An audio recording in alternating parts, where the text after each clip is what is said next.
Përshëndetje, jemi në episodin e 3 të Class Real Estate, programi që vazhdon misionin për të promovuar kompanitë më të mira të real estate-it në Shqipëri që përfaqësohen me pronat një standardi shumë të lartë. Sot jemi me një nga çiftet më në zë të industrisë, Oksana Genkina dhe Fjordi Subashi kanë ardhur për të na treguar sekretet e rrugtimit të tyre të suksesshëm.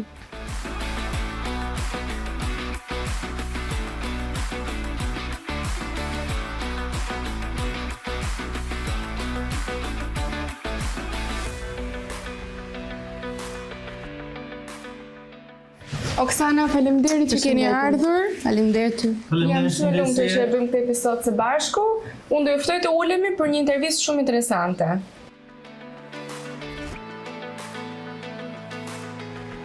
Kjo ideologjia e të jetuarit në vila të kësaj matësie kaq moderne nuk ka qenë kaq e përhapur gjithmonë. Është më tepër amerikane sesa europiane, as më pak ballkanase.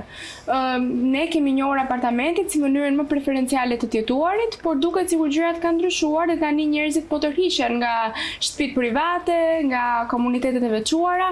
Ndodh kjo si pasojë e ritmit të shpejtë të jetesës, të zhurmave, të rëmujave dhe njerëzit e duan këtë intimitetin dhe këtë qetësinë që të falë ambienti jot privat me familjen tënde?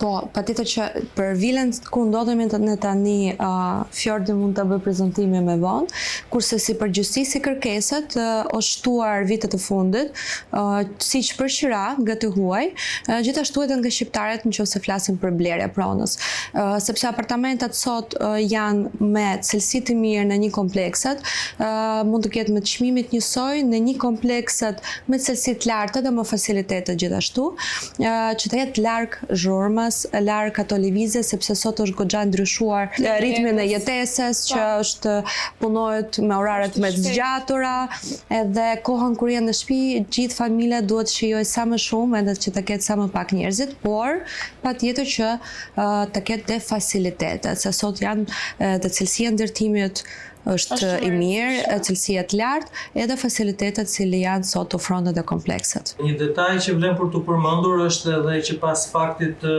tërmetit, ndodhjes së tërmetit, shumë orientuan drejt blerjes në rezidenca për vila, private për vila. Më e rëndësishmja e lëvizjes ka qenë për pjesën e sigurisë. Sot nuk janë vetëm rrethinat ato ku po investohet për komplekse vilash. Në fakt gjehen edhe në qendër të Tiranës. Tirana është shumë e madhe, nuk është vetëm një pikë referencë si qendër, por ka disa zona që për shkak të afrimitetit me këto pika të interesit mund të jenë njësoj të kërkuara si sheshet apo bulevardet, dhe në fakt sot jemi në qendër të Tiranës. Pra kjo është një vilë në Selit. Po, sot ndodhemi në një nga rezidencat në zonën e Selitës, ashtu si që edhe ti që është shumë e rëndësishme pjesa e rezidencave elitare, marr faktin që edhe me unazën e madhe është bërë shumë e aksesueshme dhe qendra është shumë afër, me cilën do skaj të Tiranës. Në fakt, unë kur hyra këtu nuk e dija që kishte një ambient përshitje. Mendova që këto janë vila që jepet në konceptin e booking apo Airbnb apo qirafa gjate, nuk e di se si funksionojnë, po kjo është një vit përshitje. Pra ju e ofroni këtë vilë, edhe unë do të që të bëja një tur. Zgjidhni kush do ma tregoj. Me që deri sot gjithë 14 vite e kam bërë prezantime vetëm në gjuhë të huaj, kështu që sot të bëm prezantimin Fjordi Subashi.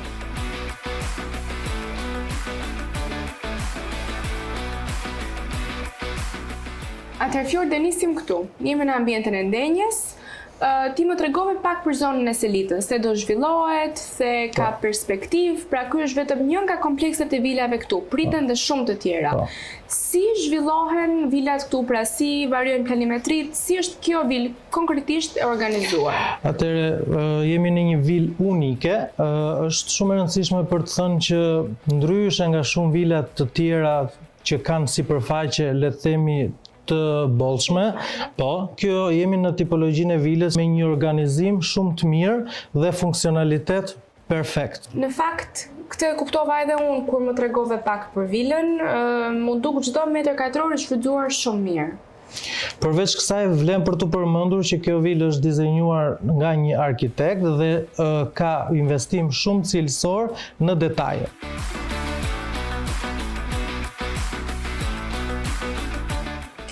është tipikisht një vilë familjare e cila ofron komoditetin, pra ofron hapësirën për t'i akomoduar të gjithë, por në të njëjtën kohë është edhe shumë e rehatshme, pra nuk është një vilë e madhe.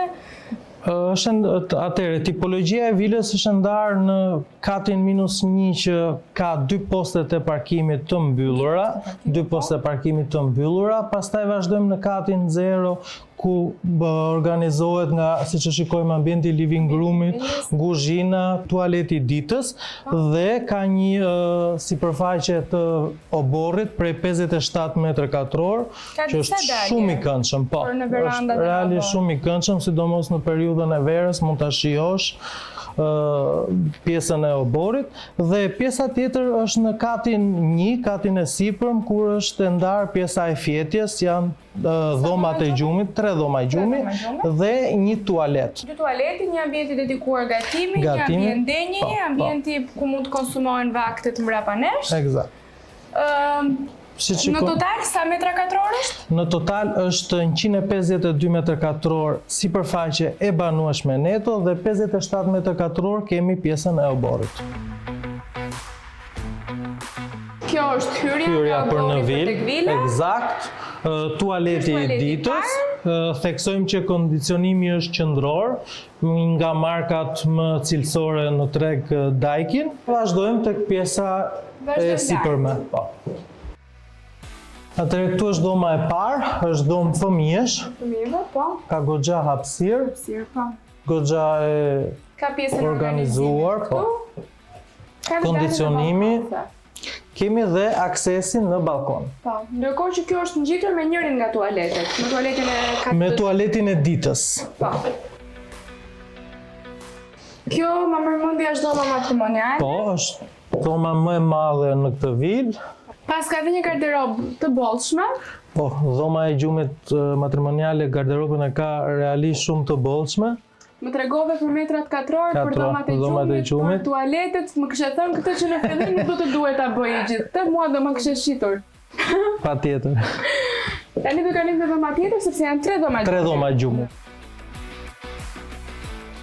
Dhe vim të dhoma e fundit, dhomë fëmijësh, me 2 krevate. 3 për tek? Po. Edhe kjo ka goxha hapësirë për organizim. Është menduar nga arkitekti që dhoma e parë që pam për një fëmijë më të rritur dhe dhoma në privatësinë e tij, po, eksakt, dhe dhomat më të vegjël. Shumë mirë, këtu janë afër dhomës matrimoniale, kështu që dhe afër më të menaxhueshëm nga prindrit. Kjo është një tjetër hapësirë e shtëpisë. Po, këtu ndodhemi te garazhit, që organizohet nga 2 poste parkimi. Shumë funksionale. Duhet theksuar që vila ka 2 aksese hyrëse dalëse, mund të hysh nëpërmjet parkimit direkt në vilë ose mund nga pjesa kryesore në direkte. Por gjithashtu, siç e shikoni, ka shumë hapësira dhe çfarëdo lloj, eksakt, është shumë funksional. Pra shfrytëzimi është i shumë armshëm, i shumë llojshëm. Eksakt.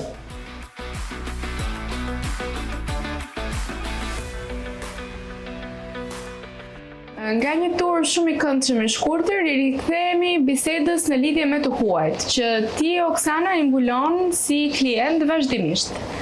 Po, në fakt këto tipologji pronët që ju sapo keni parë me Fjordi, preferon goxhat e huaj nëse flasim për qyra afat gjatë tregut në Tiranës, kurse për pjesën e bregdetare, të 10% vlerave janë më shumë për investim.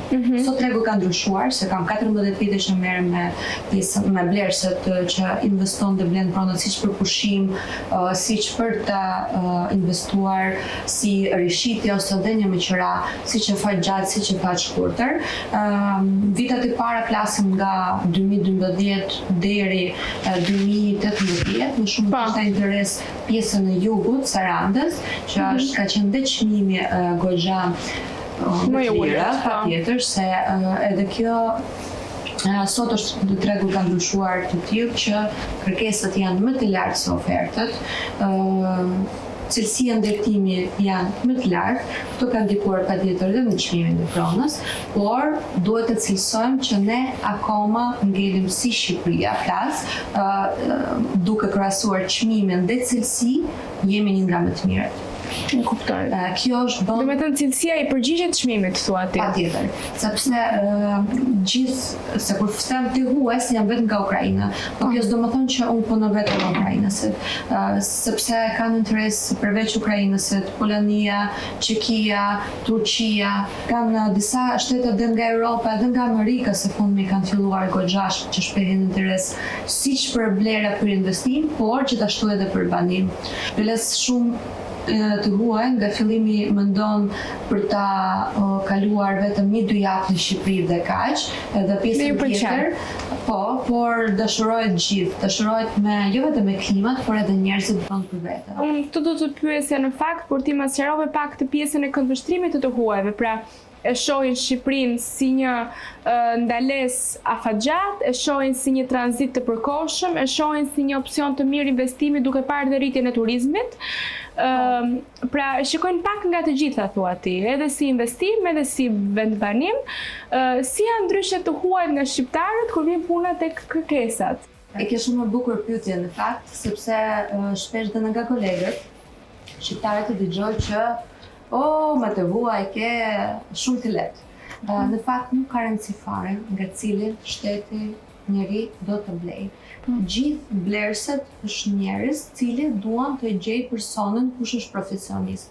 Kështu që patjetër që duhet ne të ofrojmë dhe shërbimet në cilësi të lartë edhe klientët zgjedhin besimin. Pastaj duhet ta dish edhe mentalitetin, sepse shpesh mund ta ketë një keq kuptim, jo për fakt të gjuhës, po për fakt të mentalitetit.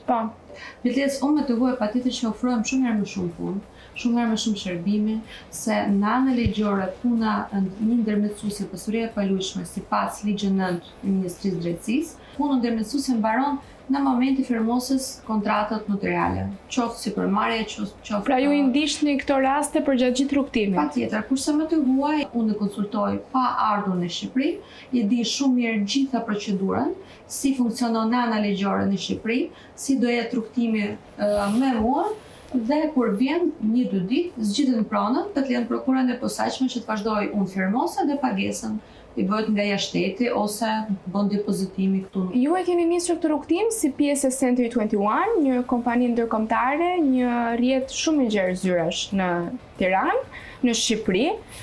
Por sot ju jeni pronarët e një franchise Century 21 Oxford, për të cilin unë jam shumë kurioze të di se si ka qenë historia e hapjes, e zhvillimit, ku jeni bazuar ju për të nisur një gjë ndryshe, dhe çfarë dallon Century 21 Oxford nga zyrat e tjera franchise të këtij rrjeti? Atëherë rrugtimi jon ka qenë shumë i gjatë, e kemi filluar si rrugtim duke qenë agent prej disa vitesh, më pas sot prej 4 vitesh kemi zyrën tonë, Century 21 Oxford, dhe me arritjen, me pjekurin, me vizionin tonë, e kemi hapur për të krijuar profesionist të rinj.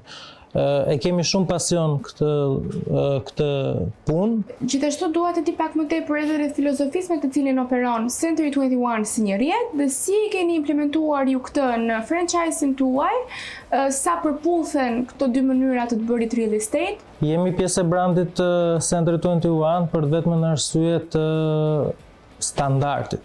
Për ne shumë i rëndësishëm standardi në të cilën operojmë dhe shërbimi që i ofrojmë klientëve.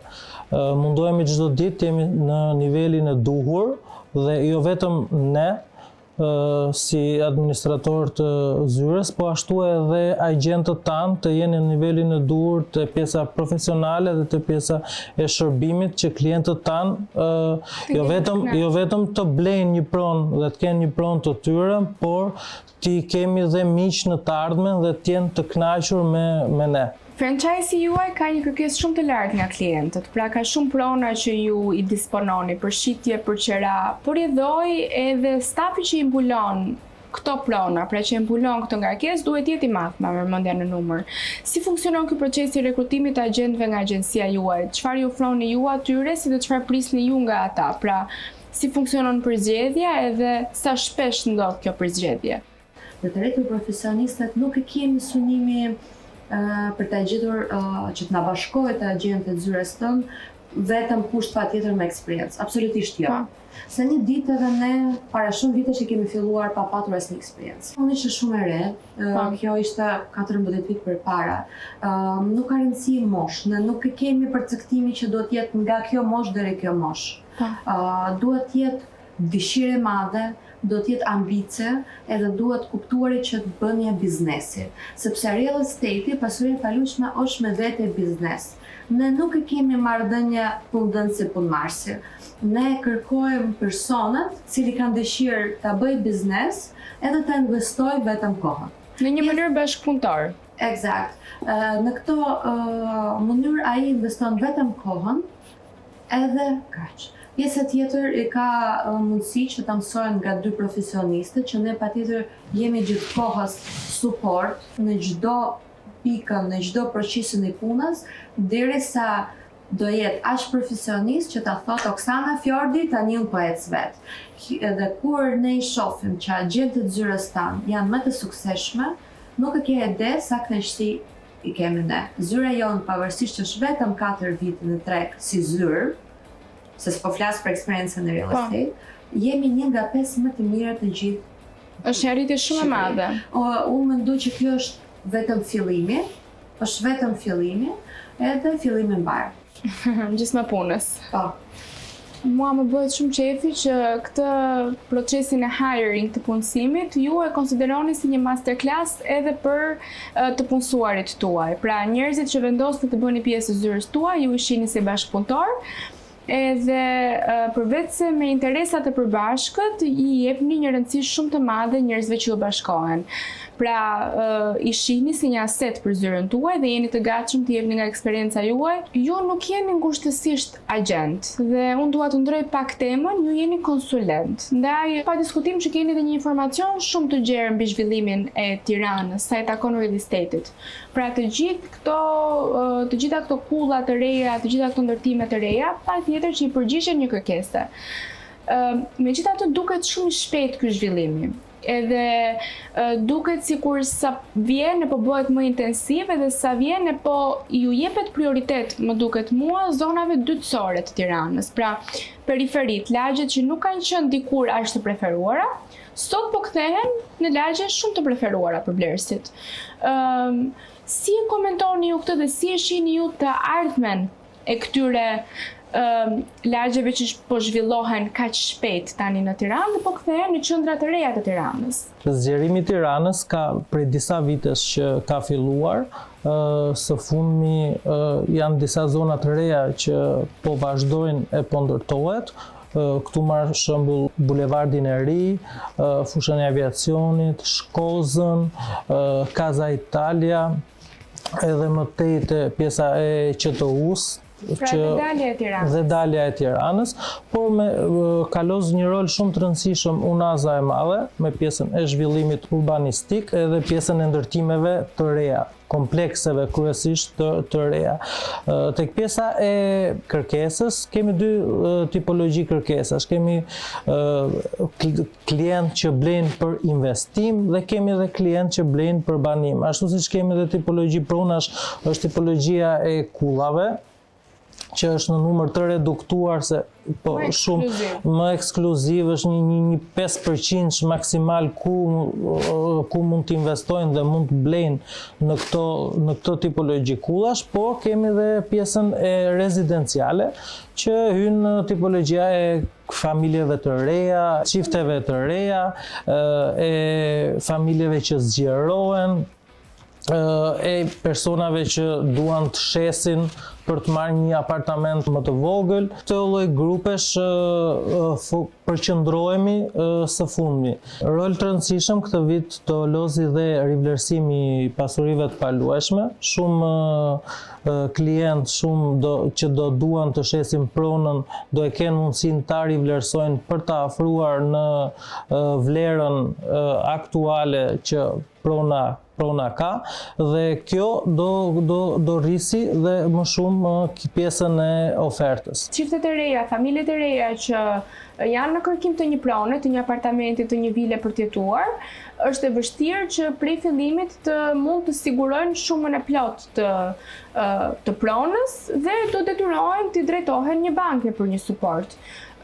Si funksionon kjo pjesa e kredive, pra si bëhet ndarja mes pronave që ofrojnë kredi, cilat janë ato prona që nuk e ofrojnë lehtësinë e kredis, dhe gjithashtu një tjetër element i rëndësishëm është certifikata e pronësisë në ditët e sotme. Pra, pak prona ofrojnë certifikatën e pronësisë.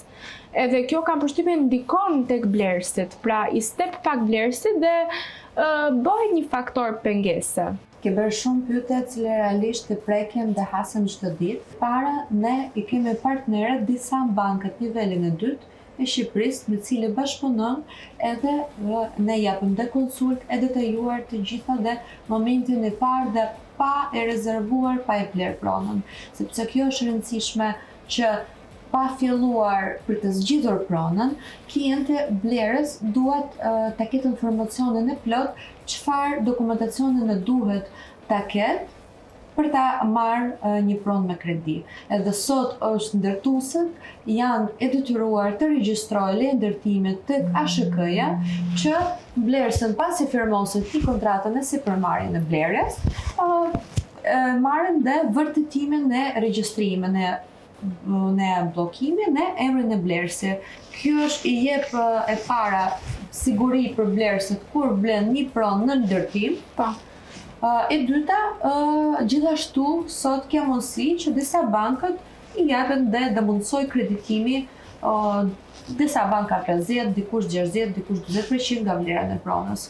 Përdoret masivisht kjo forma? Pra kredia përdoret me vëmendje masivisht nga njerëzit apo jo?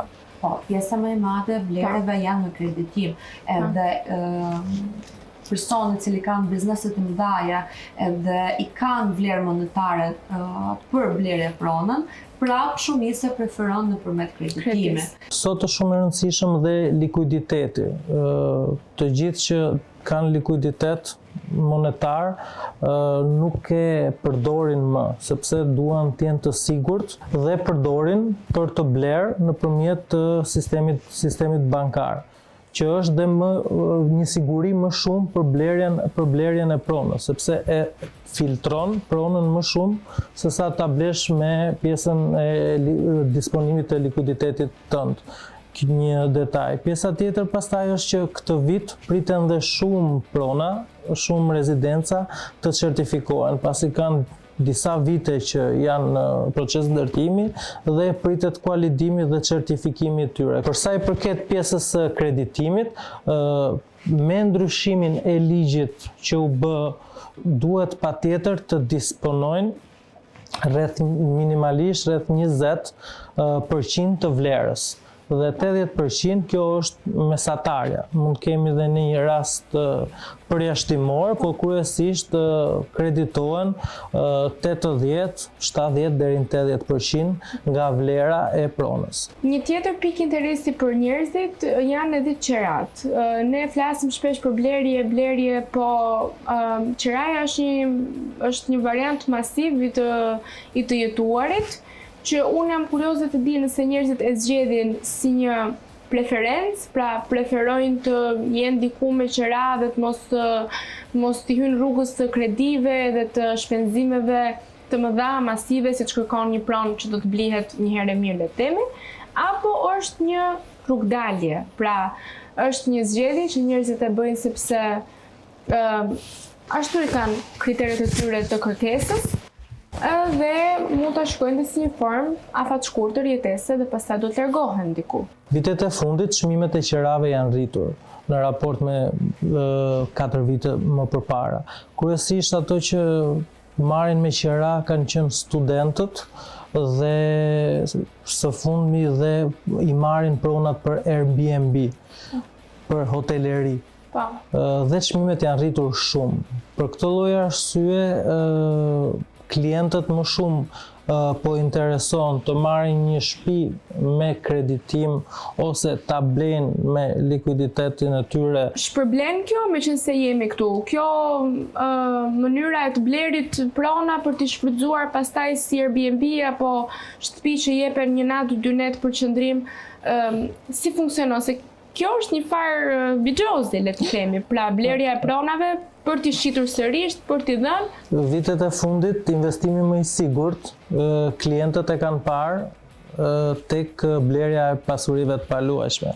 Nuk arkëtojnë më para dhe ti mbajnë të ngrira në banka, por e shikojnë më mirë e investojnë në një pronë dhe i marrin përfitimi si nga ana e rritjes së vlerës së pronës, ashtu dhe nga përthithja e qiras. Si është ardhmja e real estate-it në Shqipëri? Pra, çfarë pritet të ndodhi me industrinë e pronave në Shqipëri? Si pritet ky zhvillim në të ardhmen e afërt? Të kjo industri, si unë si Fjordi, i para ne do plakemi. Do plakemi jo para koha, më vjen keq. Industria real estate-i gjithmonë ka qenë, është edhe do jetë. Gjithmonë njerëzit kanë dashur të shesin shtëpi, edhe të blejnë, njerëzit, fëmijët e rritet, pastaj duan të shesin, fëmijët e lindit, edhe duan të blejnë më të madhe. Por si çdo ekspert mund ta parashikojë maksimumi 3-5 vjeçare. Nuk mund të zhvillimet e tregut. Dhe patjetër që do vazhdoj të rritet dhe akoma më shumë kërkesat, siç nga shqiptarët në Shqipëri, siç nga shqiptarët diaspora, por edhe vazhdon rritet numër të huaj. Duhet të citojmë që për tregu shqiptar është gjë e mirë që rritet dhe profesionistët. Me hyrjen e fuqiligje për ndërmjetësuesit pasurive paluajshme, është gjë shumë e mirë që do jetë vetëm agjentët e licencuar, që sot janë me ligj që detyruar të ketë. Sot është koha digjitale. Marketingu luan një rol shumë të rëndësishëm. Është një nga pikat kryesore. Kështu që duhet jetë patjetër ta ecëm me kohën, duhet vazhdojmë të mësojmë, që ta mësojmë tjera, duhet ta mësojmë dhe vetëm. E vërtet, shumë e bukur. Fjordi dhe Oksana, faleminderit shumë që ishit sot me mua, e shijova bisedën me ju. Faleminderit. Faleminderit. Faleminderit që na keni ndjekur në këtë episod të tretë të Klas Real Estate, së bashku do të kemi në episodin e radhës. Deri atëherë, mirupafshim.